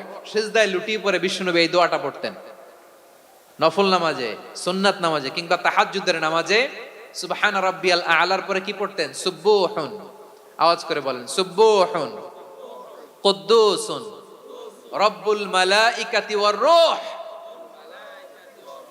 মানে আল্লাহ আপনি প্রশংসিত, আল্লাহ আপনি অতি পবিত্র, আপনি সব ফেরেশতা কুলের রব, ফেরেশতাদের সরদার জিব্রাইলের রব। সুবহানাল্লাহ। আজকে থেকে পড়বেন সেজদায়? হ্যাঁ, বারোখালীবাসী পড়বেন নাকি হুজুর নামাজে তো পড়ি না? হ্যাঁ, এরকম নফল নামাজে, তাহাজ্জুদের নামাজে, সুন্নত নামাজে সেজদার যে তাসবিহ সুবহানা রাব্বিয়াল আ'লা তিনবার পড়ার পরে আমার ভাইরা, মহিলা প্যান্ডেলে আমার যে মায়েরা বোনেরা আছে, আজকে তো রেকর্ড হয়ে যাবে, কালকেই ভিডিও পেয়ে যাবেন। তিনবার সুবহানা রাব্বিয়াল আ'লা পড়ার পরে পড়বেন সুবহুন কুদ্দুসুন রব্বুল মালাইকাতি ওয়ার রূহ। পড়বেন তো ইনশাআল্লাহ? আবার বিশ্বনবী বলেন ইন্নাল্লাহা তাইয়্যিব লা ইয়াকবালু ইল্লা তাইয়্যিবা। আল্লাহ পবিত্র, পবিত্রতা ছাড়া তিনি কিছু গ্রহণ করেন না, অপবিত্র কোনো কিছু আল্লাহ গ্রহণ করে না। অনেকে আছে ঘুষ খায়, সুদ খায়, অন্যায় অপরাধ চাঁদাবাজি যা আছে সব করে, হারাম টাকা, হারাম উপার্জন। এই হারাম উপার্জন দিয়ে আবার মসজিদ বানায়, আছে না নাই? ইনকাম সবটাই হারাম, ওইটা দিয়ে আবার এতিমখানা বানায়, আছে না নাই? আছে। ওইটা আল্লাহ কবুল করবে না, কারণ আল্লাহ নিজে পবিত্র। পবিত্র না হলে কিছুই অ্যাকসেপ্ট করেন না। সুবহানাল্লাহ পড়েন। তাহলে বুঝলাম তিনি আল কুদ্দুস মানে অতি পবিত্র। এরপরে আল্লাহ বলেন আমি হচ্ছি আসসালাম। আওয়াজ করে বলেন আসসালাম। আসসালাম মানে হচ্ছে শান্তির আধার। সালাম মানে কি? শান্তির আধার, যার কাছ থেকে শান্তি আসে। দ্য সোর্স অফ পিস, তিনি শান্তির আধার। এজন্য আমরা একে অপরের সাথে দেখা হলে কি বলি? সালাম। কি বলি? সালাম সালাম হাজার সালাম সকল শহীদ স্মরণে আমার হৃদয় রেখে যেতে চাই তাদের স্মৃতির চরণে। সবাই বলেন সালাম সালাম হাজার সালাম সকল শহীদ স্মরণে আমার হৃদয় রেখে যেতে চাই তাদের স্মৃতির চরণে। পড়েন আমিন। আমরা সকল ভাষা শহীদ, সকল মুক্তিযোদ্ধা, তাদের জন্য দোয়া করি। এবং 24-এর ছাত্র নাগরিক অভ্যুত্থানে যারা শাহাদাতের সর্বোচ্চ নাজরানা পেশ করে এই নতুন ভোরের বাংলাদেশ আমাদেরকে উপহার দিয়েছে, তাদের জন্য আল্লাহর কাছে দোয়া করি। সবাই বলেন আমিন। আল্লাহর একটা নাম হচ্ছে আসসালাম, মানে হচ্ছে শান্তির আধার, দ্য সোর্স অফ পিস। শান্তি দেওয়ার মালিক কে? এজন্য শান্তি চাইবো কার কাছে? আল্লাহ তুমি আমার দেশটাকে শান্তিময় করো, বলেন আমিন। আল্লাহ তুমি আমাদের পরিবারের শান্তি নসিব করো, পড়েন আমিন। আল্লাহ আমাদের জীবনটাকে তুমি শান্তিময় করো, পড়েন আমিন। এজন্য বিশ্বনবী সালাম ফিরানোর পরে 3 বার পড়তেন আস্তাগফিরুল্লাহ আস্তাগফিরুল্লাহ আস্তাগফিরুল্লাহ। এরপরে বিশ্বনবী পড়তেন আল্লাহুম্মা আনতাস সালাম ওয়া মিনকাস সালাম তাবারাকতা রাব্বানা ইয়া যাল জালালি ওয়াল ইকরাম। ও আল্লাহ আপনি শান্তির আধার, আপনার কাছ থেকে শান্তি আসে, আপনি বরকতময়। এই দোয়াটা পড়েন আপনারা সালাম ফিরানোর পরে, পড়েন না? পড়বেন আজকে থেকে আল্লাহুম্মা আনতাস সালাম ওয়া মিনকাস সালাম তাবারাকতা ইয়া যাল জালালি ওয়াল ইকরাম। আবার জান্নাতের আরেকটা নাম হচ্ছে দারুস সালাম, মানে শান্তির ঘর। জান্নাতের আরেকটা নাম কি? দারুস সালাম। ওই দারুস সালামে আমরা যেতে চাই কি চাই না? আমরা ওই জান্নাতের অধিবাসী হতে চাই কি চাই না? এই বারোয়াখালীর ঐতিহাসিক তাফসীরুল কোরআনের ময়দানে আমরা যেমনি একত্রিত হলাম, আল্লাহর জান্নাতেও যেন আমরা এভাবে একত্রিত হতে পারি। আল্লাহ তুমি কবুল করো। আওয়াজ করে পড়েন আমিন। সালামের পরে আল্লাহ বললেন আল মুমিন। আমার আরেকটা নাম হচ্ছে আল মুমিন। আল মুমিন মানে হচ্ছে নিরাপত্তা দানকারী। আমাদের নিরাপত্তা দেয় কে? নাকি পুলিশ বাহিনী, নাকি বিজিবি, র্যাব, সেনাবাহিনী, হ্যাঁ, নাকি এই যে ফায়ার সার্ভিস? ওনারা আমাদের শৃঙ্খলা, শান্তি শৃঙ্খলা, সিকিউরিটি এনশিওর করেন, কিন্তু আসল নিরাপত্তা দেওয়ার মালিক কে? অনেক সময় এরকম হয় না যে অনেক সিকিউরিটি দিয়ে রাখছে, কিন্তু স্নাইপার দিয়ে এমন ভাবে গুলি করছে একেবারে বড় সাহেবের মাথায় যে গুলি লাগছে, আছে না নাই? এখন সবাই মিলে বডিগার্ডের ধরে, যাই বেটা বডিগার্ড, এত টাকা দিয়ে বডিগার্ড রাখছি, আমাদের স্যারের মাথায় গুলি লাগলো কিভাবে? তো বডিগার্ড বলে আপনার স্যারের বডি তো আছে, এই যে বডি নিয়ে যান, আমি তো রুহু গার্ড না। রুহু গার্ড হচ্ছে একজন, চিল্লায় বলেন তিনি কে? আমার ভাইরা, দুনিয়াতে টাকা হলে বডিগার্ড মিলে, কিন্তু রুহু গার্ড মিলে? রুহু গার্ড মিলে যে আমি 10 লক্ষ টাকা দিব, রুহু গার্ড লাগবে, আমার রুহু কেউ ছিনে নিতে পারবে না, এরকম পাওয়া যায়? কি পাওয়া যায়? হ্যাঁ, বডিগার্ড পাওয়া যায়, রুহু গার্ড পাওয়া যায় না। ওই রুহের নিরাপত্তা দেয় কে?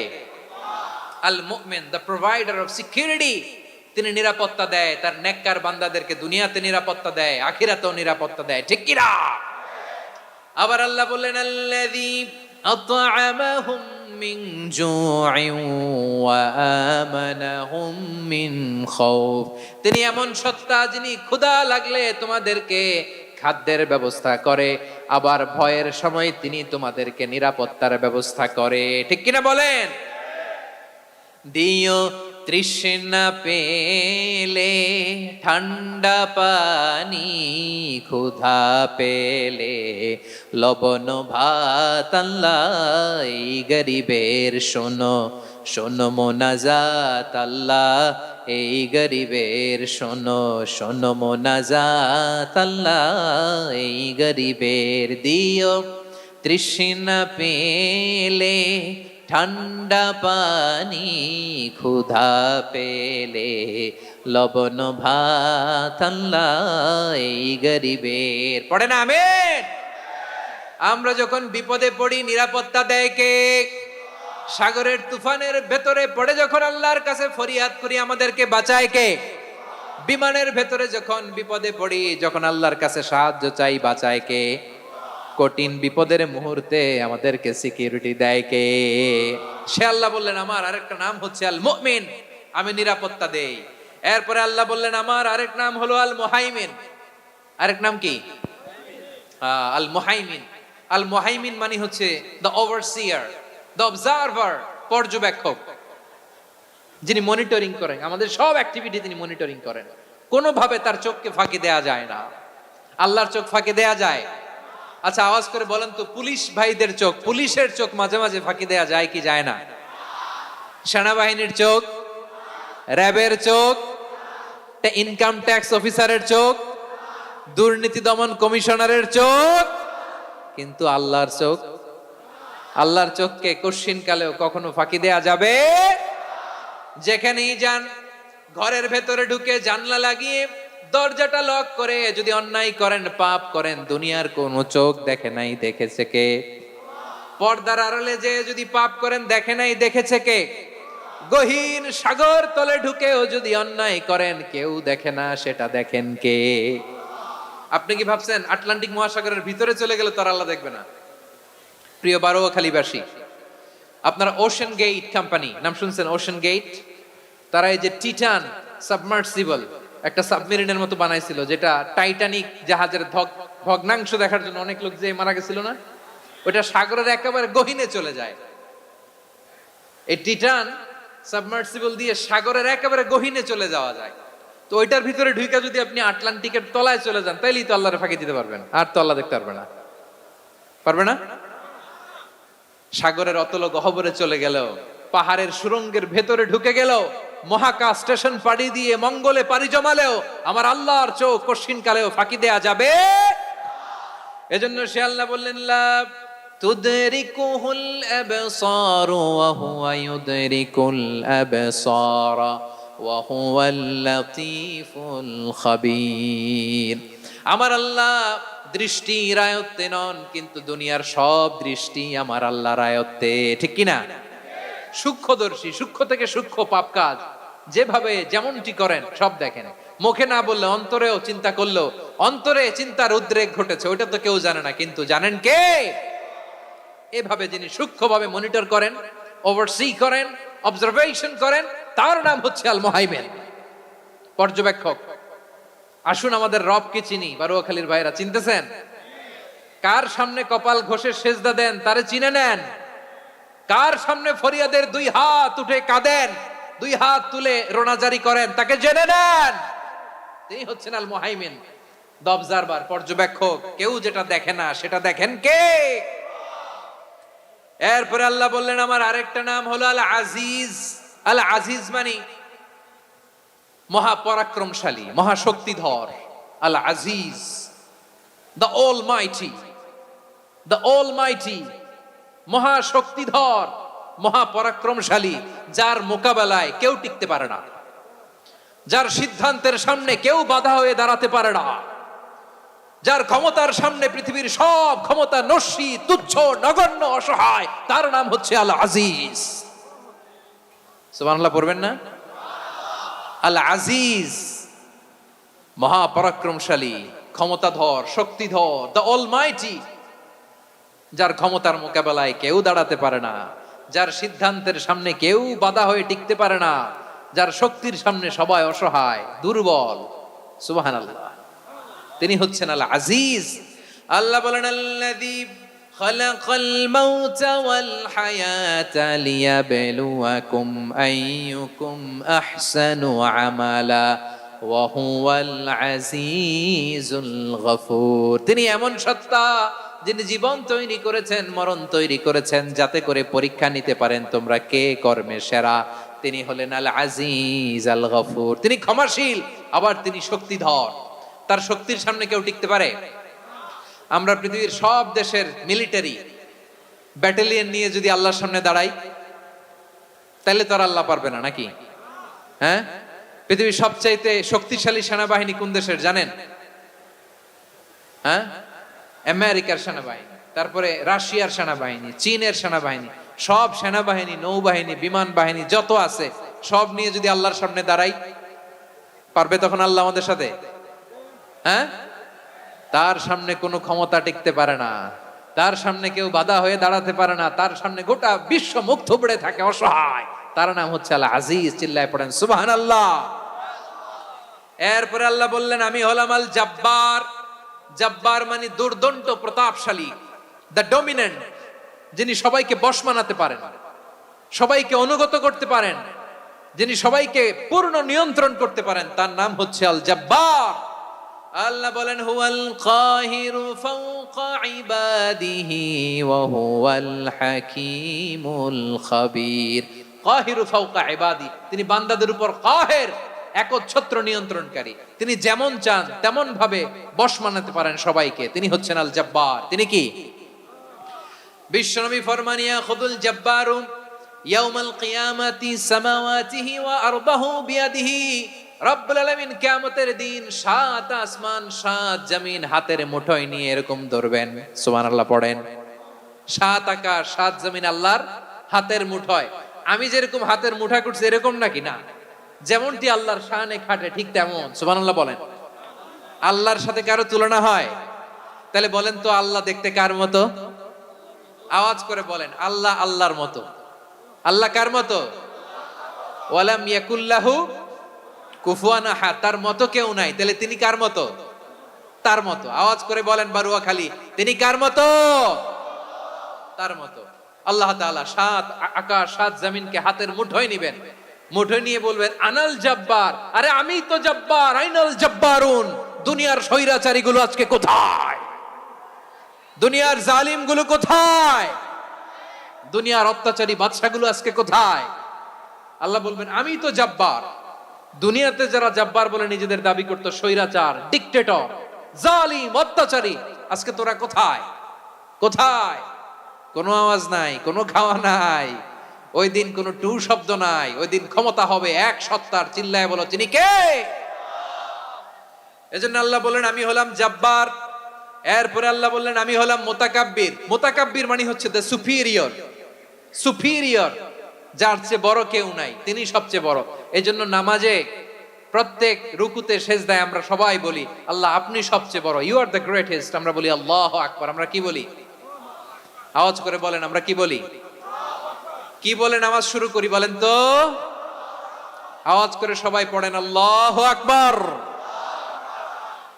মানে আল্লাহ সবচেয়ে বড়। আল্লাহু আকবার মানে কি? আল্লাহ সবচেয়ে মহান, সবচেয়ে বড়। বলেন তো, আল্লাহর চাইতে বড় কোন সত্তা এই মহাবিশ্বে দ্বিতীয় কেউ আছে? এজন্য আল্লাহ বলেন, আমি হলাম আল মুতাকাব্বির। প্রকৃত গর্ব অহংকারের মালিক। আসল গর্ব, বীরত্ব, অহংকারের মালিক কে? আল্লাহ ছাড়া আর কারো অহংকার সাজে? সাজে না। আমাদের অহংকার সাজে? অহংকার সাজে না। আল্লাহ বলে, আল কিবরিয়া উরিদাই, অহংকার আমি আল্লাহর চাদর। ওয়াল আযামাতু ইজারি, বড়ত্ব আমি আল্লাহর লুঙ্গি।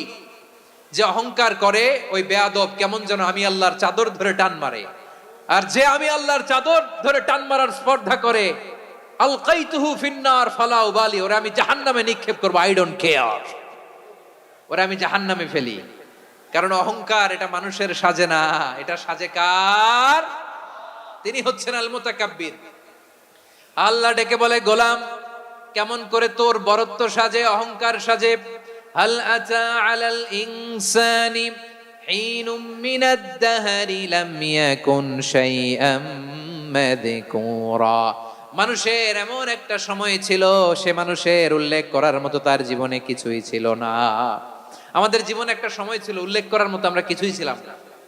বলেন তো, আমাদের মায়ের পেটে যখন আমরা ছিলাম, প্রথম আমাদের সাইজ এত ছোট ছিল, এক ফোঁটা পানি, নাপাক পানি, মাইক্রোস্কোপ দিয়েও তো আপনার হদিস খুঁজে পাওয়া যায় না।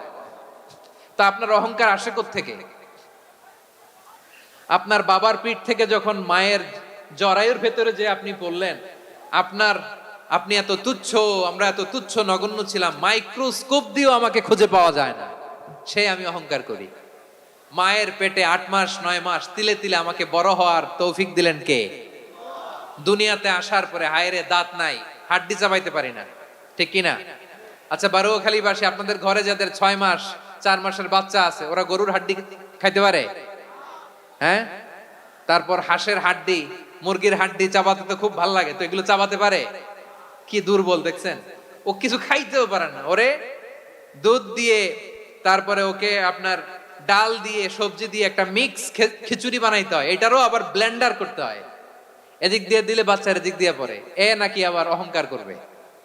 বড় হওয়ার পরে অসুস্থ হলে মানুষের চেহারা ফ্যাকাশে হয়ে যায়, আইসিইউতে যে আল্লাহ আমারে বাঁচাও, এতদিন কইতে আমি ক্ষমতার মালিক, এতদিন কি কইছে?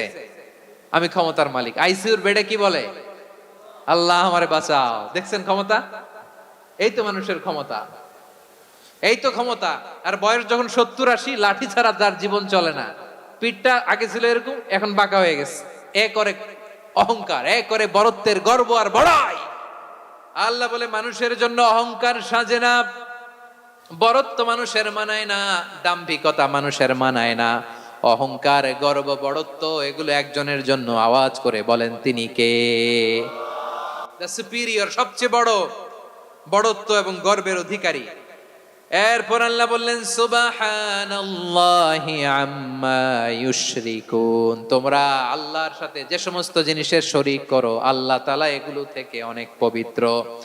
এরপর আল্লাহ বললেন, হুয়াল্লাহুল খালিকুল বারিউল মুসাউবিরু লাহুল আসমাউল হুসনা।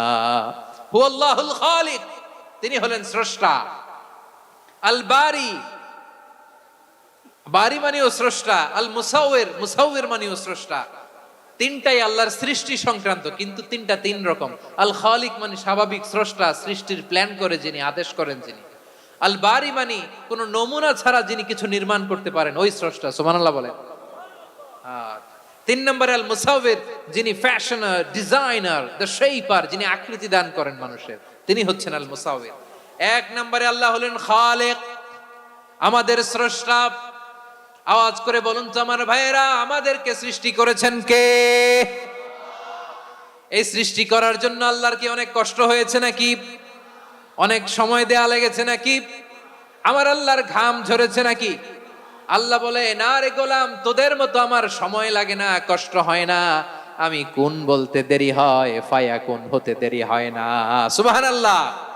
ইন্নামা আমরুহু ইযা আরাদা শাইআন আন ইয়াকুলা লাহু কুন ফায়াকুন।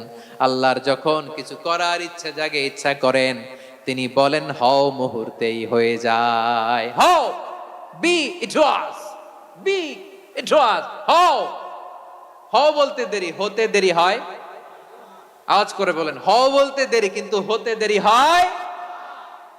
হও, হয়ে যায়, কোনো দেরি নেই। তার মানে আল্লাহর হও বলা লাগে না, হও বলা লাগে না। এটা আমাদেরকে বোঝানোর জন্য আল্লাহ বলেছেন যে আমি কোন বললে হয়ে যায়, তাই বলে কোন বলারও মুখাপেক্ষী আমি নই। সুবহানাল্লাহ পড়বেন না? কেমন রবের গোলাম আমরা।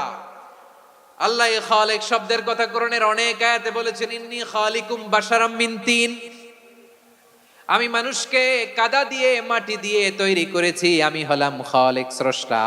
আল খালিক, দ্য ক্রিয়েটর, যিনি সৃষ্টি করেন, সৃষ্টির আদেশ দেন। এরপরে আল্লাহ বলেন আমি হলাম আল বারি। আমরা বলি না বারি তাআলা, বারে তাআলা বলি না আমরা, এটা আল্লাহর একটা নাম। আল বারি মানি যিনি পূর্বের কোনো নমুনা ছাড়া নতুন করে উদ্ভাবন করতে পারেন। সুবহানাল্লাহ বলেন। আচ্ছা, দুনিয়াতে আমরা কিছু বানাতে হলে পূর্বের নমুনা দেখার দরকার আছে না নাই? কোন একটা কিছু ডিজাইন করতে গেলে মানুষ কি করে? আগের ডিজাইনটা দেখে, আগের একটা ডেমো দেখে, ঠিক কিনা বলেন? তো আল্লাহ তো আগের একটা নমুনা দেখে আমাদেরকে বানাইছে, তাই না? আমাদেরকে বানানোর আগে আল্লাহর কাছে কোনো নমুনা ছিল না, অস্তিত্বহীন থেকে তিনি আমাদেরকে অস্তিত্বে এনেছেন। নমুনা ছাড়া যিনি কিছু তৈরি করতে পারেন তাকে আরবিতে বলে আল বারি, দ্য ইনভেন্টর, উদ্ভাবক। কিছুই ছিল না, ওইটা থেকে যিনি তৈরি করেন তিনি বারি। ফাতুবু ইলা বারিইকুম, তোমাদের ওই রবের কাছে ফিরে যাও। তাহলে সৃষ্টি সংক্রান্ত আল্লাহর এক নম্বর নাম আল খালিক। আওয়াজ করে বলেন আল খালিক। দুই নম্বরে আল বারি, আওয়াজ করে বলেন আল বারি। তিন নম্বরে আল্লাহ বললেন আমি হলাম আল মুসাওয়ির, আমি আকৃতি দানকারী, the fashioner, the designer, the shaper. আল্লাহ তাআলা আমাদের আকৃতি দান করেন। আমাদের দেহাবয়বের আকৃতি দান করেছেন কে? আমাদের কেউ সাদা, কেউ শ্যামলা, কেউ ফর্সা, কেউ লম্বা, কেউ খাটো, কেউ বেটে, কেউ মোটা, আছে না নাই? আমাদের কেউ নারী, আমাদের কেউ পুরুষ, আবার আমাদের কেউ হিজড়া। এটা বানালেন কে? আওয়াজ করে বলুন তো, এই ডিসিশন মেকিংটা করেছেন কে? এর নাম হচ্ছে আল মুসাওয়ির, the designer, the fashioner, the shaper. তিনি শেপ দেন। মায়ের পেটে থাকতে আমাদের কার কণ্ঠস্বর কেমন হবে, কার ডিএনএ, আমাদের দেহে যে সেলের মধ্যে যে ডিএনএ থাকে, ডাইঅক্সিরিবো নিউক্লিক অ্যাসিড, এটা দিয়ে আমাদের ফিচার গুলো ডিফাইন হয়। এটা কার কণ্ঠ কেমন, কার চেহারা কেমন, কার স্কিন কালার কেমন, এটা ডিসাইড করেছেন কে? আওয়াজ করে বলেন কে? সে আল্লাহ বলছেন হুয়াল্লাযী ইউসাউয়িরুকুম ফিল আরহামি কাইফা ইয়াশা লা ইলাহা ইল্লা হুয়াল আজিজুল হাকীম। তিনি এমন সত্তা যিনি মায়ের পেটে থাকতেই তোমাদের চেহারার আকৃতি দিয়েছেন, যেমন চেয়েছেন তেমন দিয়েছেন। তিনি কে? আপনার চেহারার ডিজাইন করছে কে? আমারটা ডিজাইন করছে কে? নাকি আমরা করছি? এই ক্ষমতা আল্লাহ আমাদের হাতে দিছে, নিজের হাতে রেখে দিছে। সুবহানাল্লাহ পড়েন। আবার সূরা ইনফিতারে আল্লাহ বলছেন আল্লাযী খালাকাকা ফাসাওয়াকা ফাআদালাকা ফি আইয়ি সূরাতিন মা শাআ রাক্কাবাক। তিনি এমন সত্তা যিনি তোমাদের সৃষ্টি করেছেন, এই সৃষ্টিকে সুবিন্যস্ত করেছেন, সুষম করেছেন, যেমন চেয়েছেন তেমন আকৃতিতে তোমাদেরকে তিনি দুনিয়ায় পাঠিয়েছেন। সুবহানাল্লাহ। তাহলে আকৃতি দান করেন কে?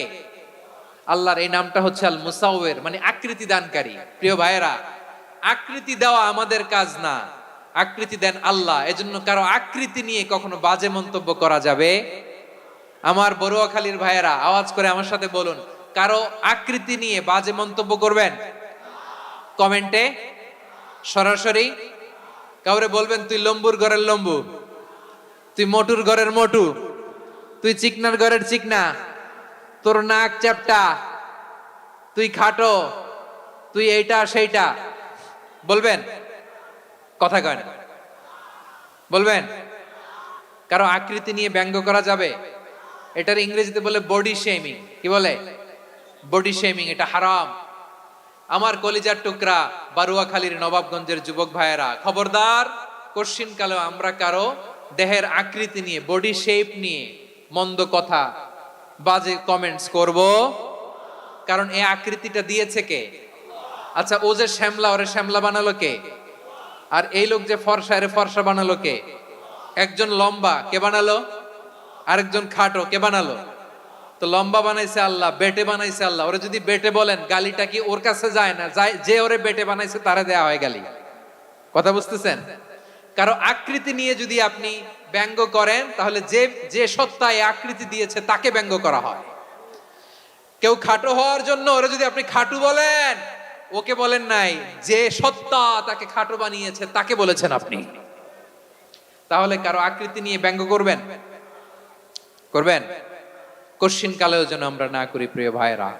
আম্মা জান আয়েশা রাদিয়াল্লাহু তাআলা আনহা, আমাদের প্রিয় আম্মা জান, বিষ্ণু ঈসা ইসলামের প্রিয়তমা স্ত্রী, উনি বিষ্ণু ঈসা ইসলামের আরেক স্ত্রী, ওনার নাম হচ্ছে সাফিয়া, উনিও আমাদের আম্মা জান। ওনার ব্যাপারে একটা কথা বলতে যে একটা কথা বলেছিলেন, রাসূল সাল্লাল্লাহু আলাইহি ওয়াসাল্লাম এটা পছন্দ করেননি। উনি বললেন যে আপনার স্ত্রী এমন এমন, সরাসরি বলেন না, ইঙ্গিত দিয়ে। নারীদের মধ্যে মানবিক কারণে জেলাসি একটু থাকে, এটা স্বাভাবিক, এটা থেকে নবীর স্ত্রীরাও মুক্ত ছিলেন না, এটা থাকবে। তো তিনি বলেছিলেন যে আপনার অমুক স্ত্রী কাদা ওয়া কাদা, সফিয়া তো এমন এমন, তা আনি কসিরা, এটা দিয়ে বুঝিয়েছিলেন একটু খাটো, একটু স্থূলাকৃতির, একটু মোটা ছিলেন, উনি খাটো ছিলেন। ইঙ্গিত করে যখন রাসূল সাল্লাল্লাহু আলাইহি ওয়াসাল্লামকে এটা বললেন, রাসূল সাল্লাল্লাহু আলাইহি ওয়াসাল্লাম এটা পছন্দ করলেন না। আল্লাহ রাসূল বললেন, আয়েশা তুমি এটা কি বললে? এমন কথা তো তোমার কাছ থেকে আশা করি নাই, তুমি আমার আরেক বিবির ব্যাপারে এমন কথা বললে। আয়েশা তুমি কি জানো, লাকাদ কুলতি কালিমাতান লাউ মুজিজাত বিমাইল বাহরি লামাজাজাতহু, তুমি এমন একটা কথা মুখ দিয়ে উচ্চারণ করেছো, এই শব্দগুলো যদি সাগরের পানিতে ছেড়ে দেয়া হয়, এই কথার তিক্ততার পঙ্কিলতার কারণে নীল সাগরের পানি মুহূর্তেই কালো হয়ে যাবে। আয়েশা খবরদার, আর এরকম বলো না, আর বলো না। রাসূল সাল্লাল্লাহু আলাইহি ওয়াসাল্লাম কখনো বডি শেমিং কে স্পেস দিতেন না, সুযোগ দিতেন না। আল্লাহ নবী সাল্লাল্লাহু আলাইহি ওয়াসাল্লামের এক সাহাবী আব্দুল্লাহ ইবনে মাসউদ রাদিয়াল্লাহু তাআলা আনহু, ওনার পাগুলো ছিল খুব সরু আকৃতির, কৃশ বর্ণের, চিকন। উনি আরাক নামে এক গাছের উপরে উঠেছেন, ডাল ভাঙবেন, ডালা ভেঙে কি করবেন, মেসওয়াক করবেন। তো বাতাসের ঝাপটায় ওনার লুঙ্গি একটু সরে গেল, নিচ থেকে লোকেরা ওনার ওই চিকন পা দেখে ফেললো, দেখে সবাই হেসে কুটি কুটি হাসতেছে সবাই। বিষ্ণু ইসলাম বললেন, হাসলা কেন? সব সাহাবারা বলে, ইবনে মাসুদের পা দেখে হাসছি। রাসূল সাল্লাল্লাহু আলাইহি ওয়াসাল্লাম বলেন, আমার আব্দুল্লাহ ইবনে মাসুদের পা দেখে তোমরা এরকম হাসলা, তার আকৃতি নিয়ে তোমরা এরকম করলা, তোমরা কি জানো? ওয়াল্লাযী নাফসি বিয়াদিহি, সেই সত্তার শপথ যার হাতে আমার আত্মা, লাহুমা আসকালু ফিল মিজানি মিন উহুদ, আমার ইবনে মাসুদের পা দুইটা যদি মিজানের পাল্লায় কিয়ামতের দিন উঠিয়ে দেয়া হয়, উহুদ পাহাড়ের চেয়ে বেশি ভারী হয়ে যাবে। খবরদার কারো আকৃতি নিয়ে ব্যঙ্গ করো না, কারণ আকৃতি সে নিজেরা বানায় নাই, এই আকৃতি দিয়েছে কে? ও ভাই, আমার আকৃতি কেমন হবে এটা ফিক্স করার দায়িত্ব যদি আল্লাহ আমাকে দিত, আমি কি করতাম বলেন তো দেখি, উত্তর দেন। হ্যাঁ, সুন্দর করে নিজেকে সুশোভিত করে, শুভ্র ফর্সা, ড্যাশিং, ফ্যাসিনেটিং, স্মার্ট করে নিজেকে তৈরি করতাম, ঠিক কিনা? কোন নারীকে যদি তার চেহারা, রং, গড়ন, অবয়ব, দেহাবয়ব, আকৃতি, শেপ কেমন হবে এটা ফিক্স করার দায়িত্ব যদি আল্লাহ তাকিয়ে দিয়ে দিতেন, সে নিজেকে সবচেয়ে সুন্দরী, সবচেয়ে রূপবতী করে তৈরি করতো, ঠিক কিনা? তো এটা আল্লাহ তাআলা দেন নাই, এটা পরীক্ষা হিসেবে রেখে দিয়েছেন। আল্লাহ কাউকে ফর্সা বানিয়েছেন, এটা তার জন্য পরীক্ষা। কাউকে আল্লাহ শ্যামবর্ণের বানিয়েছেন, এটা তার জন্য পরীক্ষা। কাউকে আল্লাহ নারী বানিয়েছেন, এটা পরীক্ষা। কাউকে পুরুষ বানিয়েছেন, এটাও পরীক্ষা। চিল্লায় বলেন আল্লাহু আকবার। সে আল্লাহ বললেন, গোলাম আমি হলাম মুসাওয়ির, আকৃতি দানকারী, the fashioner, the shaper, the designer. এজন্য কারো চেহারা নিয়ে আজকে থেকে আমরা আর কোনো বাজে মন্তব্য করব, মনে থাকবে? আমার মায়েরা, বোনেরা, মহিলা প্যান্ডেলে যারা শুনেছেন, আপনারাও আপনার কোনো বোনকে কখনো তার চেহারা নিয়ে, আকৃতি নিয়ে কটু কথা বলতে পারবেন? আল্লাহ আমাদেরকে যাকে যেরকম বানিয়েছে এতেই আমরা হ্যাপি, ঠিক কিনা? অন্যেরটাও বলতে পারবেন না, নিজেরটাও পারবেন না। আয় রে আমি এত কালা কেন, আয় রে আমি এত খাটো কেন, আয় রে আমি এত, এগুলো বলা যাবে? এটা আমাদের একটা বড় আকীদার সাথে কন্ট্রাডিক্ট করে। সেটা হচ্ছে আর রিদা বিল কাদা, বিশ্বাসীরা আল্লাহ যেটা আমাদের জন্য কাদা ফয়সালা করেছেন এটাতে রাদি থাকে, সন্তুষ্ট থাকে, ঠিক কিনা বলেন? আর যদি আপনি কমপ্লেইন করেন তাহলে আপনার অসন্তোষ আপনি প্রকাশ করলেন। নারী হয়ে আপনি খুশি হবেন, আপনি পুরুষ তো এতেই খুশি হবেন। এখন পশ্চিমা বিশ্ব থেকে একটা রোগ বেরোইছে, এটারে জেন্ডার ডিসফোরিয়া বলে। নারী হয়ে সে খুশি না, সে পুরুষ হতে চায়, এরকম আছে না নাই? পুরুষ, দিব্যি পুরুষ, সুস্থ পুরুষ, পুরুষ হয়ে হ্যাপি না, সে নারী হতে চায়। শরীফ হতে শরীফার গল্প আপনারা শোনেন নাই? এগুলোর সাথে ইসলামের কোনো সম্পর্ক? তাহলে আমাদের আকৃতি দেয় কে? চিল্লায় বলেন। আমার শেপ কিরকম, নিজের শেপ নিয়ে কমপ্লেন করবেন? অন্যের বডি শেপ নিয়ে আর কোনোদিন বডি শেমিং করবেন? যদি করেন, গালিটা কি তাকে দেয়া হলো নাকি আমার রবকে দেয়া হলো? এরপরে আল্লাহ বললেন লাহুল আসমাউল হুসনা, 14টা 13টা বলে ফেলছে আরেকটা। আল্লাহর এরকম অনেক সুন্দর সুন্দর নাম আছে। ইউসাব্বিহু লাহু মা ফিস সামাওয়াতি ওয়াল আরদি ওয়া হুয়াল আজিজুল হাকীম। আকাশ জমিনে যা কিছু আছে সব কিছু তাসবিহ পড়ে একজনের, তিনি কে? সাব্বাহা লিল্লাহি মা ফিস সামাওয়াতি ওয়াল আরদি ওয়া হুয়াল আজিজুল হাকীম। আকাশে জমিনে যেখানেই যেটা থাক না তাসবিহ পড়ে কার? জিকির করে কার? কিন্তু এই জিকিরের ভাষা আমরা বুঝি না। আপনারা কি জানেন এই যে মাউন্ট এভারেস্ট, এটাও জিকির করে কার? আমাদের বান্দরবানের যে চিম্বুক পাহাড় জিকির করে কার? আমাদের ময়মনসিংহের গারো পাহাড় জিকির করে কার? এই যে বারুয়াখালীর বিশাল বিশাল গাছগুলো, বৃক্ষরাজি, এগুলো জিকির করে কার? সাগরের অতল গহ্বরে মৎস্যকুল জিকির করে কার? আকাশে ভেসে বেড়ানো পাখিগুলো জিকির করে কার?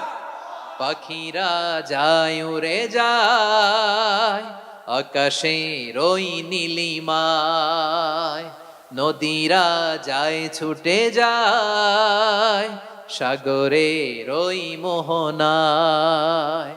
পাখ পাখালি আর সাগরে নদী, পাখ পাখালি আর সাগরে নদী কার গুণগান গায়। আল্লাহু আল্লাহ আল্লাহু আল্লাহ আল্লাহর গুণগান গায়। সবাই পড়েন আল্লাহু আল্লাহ আল্লাহু আল্লাহ আল্লাহর গুণগান গায়। সুবহানাল্লাহ পড়েন। চোখে আমরা যা দেখি সব গুণগান গায় কার? এজন্য আল্লাহ বললেন ওয়া ইম মিন শাইইন ইল্লা ইউসাব্বিহু বিহামদিহি ওয়ালাকিন লা তাফকাহুনা তাসবিহাহুম। নবমণ্ডল ভূমণ্ডল আকাশে কিংবা জমিনে যেখানেই যেটা থাক না সব আল্লাহর তাসবিহ পড়ে, কিন্তু সে তাসবির ভাষা তোমরা বোঝো না, ঠিক কি না? তাদেরও তাসবির ভাষা আছে। পাখিগুলো তাদের ভাষায় আল্লাহর জিকির করে, পাহাড় তাদের ভাষায় আল্লাহর জিকির করে, সাগরগুলো জলোচ্ছ্বাসে ঢেউয়ের তালে তালে আল্লাহর জিকির করে। সুবহানাল্লাহ পড়েন। সে আল্লাহ বললেন ইউসাব্বিহু লাহু মা ফিস সামাওয়াতি ওয়াল আরদি, আকাশে যা আছে তাও আল্লাহর তাসবিহ পড়ে, জমিনে যা আছে তাও আল্লাহর তাসবিহ পড়ে। ওয়া হুয়াল আজিজুল হাকীম, তিনি হলেন আজিজ, মহাপরাক্রমশালী, প্রজ্ঞাময়। আল আজিজ এই ব্যাখ্যা আগে করেছি। আল হাকিম সর্বশেষ 14 নাম্বার আল্লাহ তাআলার গুণবাচক নামটি হচ্ছে আল হাকিম। আল হাকিম মানে হচ্ছে প্রজ্ঞাময়, the wise, the all wise. আল্লাহর সব কাজে প্রজ্ঞা আছে না নাই? আল্লাহর চিন্তা, আল্লাহর আদেশ, আল্লাহর সৃষ্টি সবকিছু প্রজ্ঞায় পরিপূর্ণ। সুবহানাল্লাহ, কারণ তিনি আল হাকিম। আরবিতে বলে ফিআলুল হাকিম লা ইয়াখলু আনিল হিকমা, হাকিমের কোনো কাজ হিকমত থেকে শূন্য নয়। আল্লাহ যাই বলে এর মধ্যে হিকমত আছে না নাই? আল্লাহর এই কোরআনের ভেতরেও হিকমত আছে না নাই? আল্লাহর কালামের প্রতিটি বাণী, প্রতিটি বাক্য, প্রতিটি শব্দের ভেতরে প্রজ্ঞা লুকিয়ে রেখেছে কে? আল্লাহর সৃষ্টির ভেতরেও প্রজ্ঞা আছে না নাই? অনেক কিছু আল্লাহ তৈরি করেছে, আমাদের মাথায় প্রশ্ন জাগে, হায় হায় এটা কেন আল্লাহ তৈরি করলো? এটার ভেতরেও রহস্য আছে না নাই? এজন্য বিশ্বাসীরা বলে রব্বানা মা খালাকতা হাযা বাতিলান সুবহানাকা ফাকিনা আযাবান নার। ও আমাদের রব, এই জমিনে যা আমরা দেখি কোনো কিছুই তুমি এমনি এমনি সৃষ্টি করো নাই, তুমি আগুনের শাস্তি থেকে আমাদেরকে বাঁচাও, পড়ে না আমিন। সবকিছুর মধ্যে হিকমা আছে, এই কোরআনেও হিকমা আছে। আল্লাহ বলছেন ইয়াসিন ওয়াল কোরআনিল হাকিম, প্রজ্ঞাময়, বিজ্ঞানময় কোরআনের শপথ। আল্লাহর সব কাজের ভেতরে হিকমা, প্রজ্ঞা আছে না নাই? সে আল্লাহ বললেন গোলাম, সূরা হাশরের শেষ 3 আয়াতের ভেতরে আমি আল্লাহর 14টি গুণবাচক নাম উল্লেখ করে দিয়েছি। যখন জপতে মন চাইবে এই নামগুলো দিয়ে জপবি, যখন ফরিয়াদ করবি আমার এই নামগুলো দিয়ে আমি আল্লাহর কাছে ফরিয়াদ করবি, ঠিক কিনা বলেন? রাজি আছেন? এই যে আর রহমান, আর রাহিম, আল কুদ্দুস, আস সালাম, আল জব্বার, আল আজিজ, আল হাকিম, এই নামগুলো ধরে ধরে আল্লাহরে ডাকতে রাজি আছেন? খেয়াল করবেন প্রিয় ভাইরা, দোয়া কবুলের কিছু শর্ত আছে। এর মধ্যে একটা শর্ত হচ্ছে আল্লাহর সুন্দর সুন্দর নামগুলো ধরে ধরে আল্লাহকে ডাকা, তাহলে ওই দোয়াগুলো আল্লাহ তাআলা কবুল করে। এই নামগুলো আরো বিশেষ করে বেশি করে জানার চেষ্টা করবেন, তাহলে আল্লাহর প্রতি অগাধ আস্থা, বিশ্বাস, ভালোবাসা আমাদের বাড়বে। এই যে 14টা নাম, আল্লাহর পরিচয় আমরা ইন ডেপথ জেনেছি, আল্লাহর প্রতি আপনাদের আস্থা বেড়েছে না? আল্লাহর প্রতি আমাদের ভালোবাসা আরো প্রগাঢ় হয়েছে না? আমরা যখন ডাকবো তার নামেই ডাকবো, জিকির করব তার নামেই করব, ঠিক যেমনটি আল্লাহ শিখিয়েছেন, ঠিক কিনা বলেন? এবং এই নামগুলো থেকে আমাদের যে শিক্ষা, এই শিক্ষাগুলো আমরা আমাদের জীবনে বাস্তবায়ন করব। সব শেষ কথা বলি প্রিয় ভাইয়েরা, সব শেষ কথা বলি, এই যে আমাদের রবকে আমরা চিনলাম, একাগ্রভাবে এই রবের দিকে ঝুঁকে পড়েন, গোটা বিশ্ব আপনার দিকে ঝুঁকে পড়বে। আই রিপিট, আমি আবারও বলছি, আপনার রবের দিকে আপনি একনিষ্ঠভাবে ইখলাসের সাথে ঝুঁকে পড়ুন, তাম দুনিয়া আপনার দিকে ঝুঁকে পড়বে, ঠিক কিনা বলেন? আল্লাহ তাআলা আমাদের সবাইকে কথাগুলো বোঝার ও আমল করার তৌফিক দান করুক।